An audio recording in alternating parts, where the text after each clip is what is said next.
Hello students, आज हम worksheet 29 जो कि बेस्ड है हमारे लेसन 8 मोशन या गति के ऊपर। और आज हम बात करेंगे दूरी, डिस्टेंस, विस्थापन, डिस्प्लेसमेंट और चाल, स्पीड की। तो सबसे पहले हम देखते हैं कि जैसे अपनी 28 वर्कशीट में हमने बात किया था 3 टाइप्स ऑफ मोशन। उसमें सबसे सिंपल मोशन कौन सा था? सरल रेखीय गति। अब सरल रेखीय गति को समझने के लिए हम ये देखते हैं कि कोई एक रेफरेंस पॉइंट होना चाहिए, यानी कि जहां से कोई वस्तु चलना शुरू करती है तो उस पॉइंट को हम क्या कह रहे हैं? रेफरेंस पॉइंट या ओरिजिन पॉइंट। वो डिसाइड करती है कि वो ऑब्जेक्ट मोशन में है या रेस्ट पर है। अब उस ऑब्जेक्ट ने जितना डिस्टेंस ट्रेवल किया है उसको हम क्या कह रहे हैं? डिस्टेंस या दूरी, कि उसने कितना पाथ ट्रेवल किया है। और डिस्टेंस जो है वो एक स्केलर क्वांटिटी है। अब जैसे हम एक रेफरेंस पॉइंट या ओरिजिन की बात कर रहे हैं तो ए, जहां पर ए लिखा है, आप मान के चलें कि ये ओरिजिन है। यहां से जब कोई ऑब्जेक्ट चलना शुरू करती है, अगर वो बी तक पहुंची तो मींस ऑब्जेक्ट जो है वो मोशन में है, लीनियर मोशन। मींस अपने रेफरेंस पॉइंट ए से वो कुछ दूरी पर चली गई, बी से फिर सी, इसका मतलब ऑब्जेक्ट इज इन मोशन। तो ये ए जो है that is a reference point. तो अब हम बात कर रहे थे डिस्टेंस की, और डिस्टेंस क्या है? स्केलर क्वांटिटी है या अदिश राशि है, जो हमेशा पॉजिटिव होती है और जीरो नहीं होती। उस ऐसा यूनिट में उसको हम मेजर करते हैं मीटर में। अब डिस्टेंस ट्रैवल किसी भी ऑब्जेक्ट के द्वारा इनिशियल पोजीशन से फाइनल पोजीशन तक क्या हुआ? Total distance travel. और जो शॉर्टेस्ट डिस्टेंस है इनिशियल पोजीशन से फाइनल पोजीशन में जाने में, उसको हम कहते हैं डिस्प्लेसमेंट, जो कि एक वेक्टर क्वांटिटी है। और ये वेक्टर क्वांटिटी पॉजिटिव भी हो सकती है, नेगेटिव भी हो सकती है और ज़ीरो भी हो सकती है। उसी तरह से इसका भी ऐसा यूनिट जो है वो मीटर होता है। Now what is speed? Speed क्या है? The distance covered by an object per unit time, उसे हम स्पीड कह रहे हैं। और स्पीड क्या है? एक स्केलर क्वांटिटी है। एवरेज स्पीड क्या है? Total distance covered upon total time taken. तो चाल क्या है? कि किसी भी वस्तु द्वारा इकाई समय में तय की गई दूरी को हम चाल कह रहे हैं। यह एक अदिश राशि है और एसआई पद्धति में इसकी यूनिट है मीटर प्रति सेकंड। और औसत चाल अगर हम कैलकुलेट करें तो तय की गई कुल दूरी बटा लिया गया कुल समय, उससे हम औसत चाल निकाल सकते हैं किसी भी वस्तु की। अब जैसा कि हम ग्राफ में देख रहे हैं, सबसे फर्स्ट ग्राफ जो हमें दिखाई दे रहा है वो है डिस्टेंस अपॉन टाइम।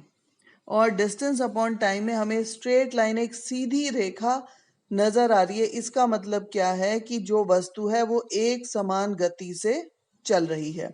दूसरे ग्राफ में हम देख रहे हैं दूरी और समय के बीच में, जिसमें एक हमें सीधी रेखा नजर आ रही है। स्ट्रेट लाइन क्या बता रही है? कि जो वस्तु है, जो ऑब्जेक्ट है, वो स्टेशनरी है, वो विराम अवस्था में है। और थर्ड ग्राफ जो है वो डिस्टेंस बिटवीन टाइम के बीच में, जो हमें क्या बता रहा है? Non uniform motion. मींस जैसे जैसे टाइम बीत रहा है वैसे वैसे जो distance covered by a body है वो डिफरेंट है। अब ये एक आप लाइन देख रहे हैं शीट में, सी, ए और बी।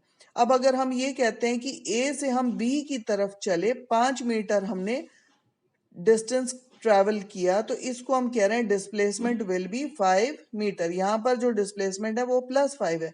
और यही जब हम ए से सी की तरफ चल रहे हैं means we are moving backward, और इसको हम कह रहे हैं डिस्टेंस इज ट्रैवल्ड नेगेटिव। अब जैसा कि आप देख रहे हैं एक ट्राइंगल आपको नजर आ रहा है। जब हम ए से सी की तरफ जा रहे हैं थ्रू द पाथ ए से बी और बी से सी, तो टोटल डिस्टेंस ट्रेवल्ड कितना है? 3 + 4 गिविंग 7 मीटर्स। अब दूसरा रास्ता ये भी हो सकता है, हमें सी पॉइंट पर पहुंचना है तो हम सीधा ए से सी तक चले जाएं। तो उसको हम कैलकुलेट करने के लिए, है ना, मैथ्स का फॉर्मूला यहाँ पर हम यूज कर रहे हैं, AC² is equals to AB² plus BC²। अब AC² जो हमें पता नहीं है उसे कैलकुलेट करना है। AB² हो गया 3² प्लस BC² हो गया 4²। that is equals to 25. 9 plus 16 giving 25. तो AC square is equals to 25. So AC is equals to 5 meter. Means अगर हमें A से C तक जाना है तो हम रास्ता कौन सा ले रहे हैं? डायरेक्ट A to C जो कि 5 मीटर का है. That is known as displacement. और अगर हम 3 और 4 means from A to B to C अगर हम जा रहे हैं तो वो हो गया हमारा total distance covered. So that is the difference between distance and displacement. Now next हम देखते हैं कि हमारे वर्कशीट में कौन कौन से क्वेश्चंस हैं. फर्स्ट क्वेश्चन हमारा कह रहा है differentiate between distance and displacement. Second question है a car travels a distance of 20 metre in 5 seconds and then another 20 metre in 3 seconds. So what is the average speed? Means हमें second question में average speed निकालना है. Third में हमें speed को define करना है. तो फर्स्ट क्वेश्चन हमारा कह रहा है difference between distance and displacement. तो डिस्टेंस में क्या है? Length of actual path travelled. Displacement में शॉर्टेस्ट पाथ है. डिस्टेंस स्केलर क्वांटिटी है, अदिश राशि है, और डिस्प्लेसमेंट क्या है? वेक्टर या सदिश राशि है. थर्ड है इट रिमेन्स पॉजिटिव. डिस्टेंस हमेशा पॉजिटिव होता है जबकि डिस्प्लेसमेंट पॉजिटिव, नेगेटिव या जीरो भी हो सकता है.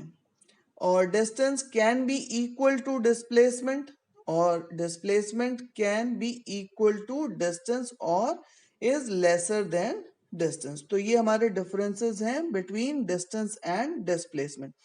अब सेकेंड क्वेश्चन में वो एवरेज स्पीड निकालने के लिए कह रहा है. तो पहले हमने ट्रैवल किया 20 मीटर इन 5 सेकेंड, फिर हमने ट्रैवल किया 20 मीटर इन 3 सेकेंड्स. तो टोटल डिस्टेंस हो गया 40 एंड टोटल टाइम इज 8. तो इसको अगर हम सॉल्व करेंगे तो हमारा आ गया 40/8 दैट इज 5 मीटर पर सेकेंड. थर्ड में पूछ रहा है स्पीड क्या है. तो speed is distance per unit time और इसका मीटर पर सेकेंड इसका आंसर है. अब फोर्थ क्वेश्चन में हमें पूछ रहा है कि given time distance time graph में 3 ऑब्जेक्ट्स दी हुई है A, B and C and which is moving faster. तो ये मैंने आपको यहाँ पर एक्सप्लेन करके बताया कि कौन सी फास्ट मूव कर रही है. तो अगर हम डिस्टेंस और टाइम के ग्राफ को अगर हम देखें तो ए को अप्रोक्सीमेट हम ये मान के चल रहे हैं कि 8 किलोमीटर डिस्टेंस ए ने ट्रैवल किया इन 3 आवर्स. उसी तरह से अगर हम सी का देखें तो वो 7 किलोमीटर ट्रैवल कर रहा है इन 4 आवर्स और बी ट्रैवल कर रहा है 5 किलोमीटर इन 5 आवर्स. तो हमने राइट साइड में ए, बी और सी की स्पीड को कैलकुलेट किया हुआ है. उससे हमें पता चल रहा है कि ए जो है वो 2.6 किलोमीटर ट्रैवल कर रहा है इन 1 आवर, बी ट्रैवल कर रहा है 1.7 और सी 1 kilometre. So that means A is moving faster. So hope students ये वर्कशीट और इसके क्वेश्चन आंसर्स आपको क्लियर होंगे. Do the question answers. पहले अपने आप सॉल्व करें. न्यूमेरिकल्स हैं, सिंपल है. आपको displacement, distance, average speed clear होगा. Learn the question answers and thank you for watching this video.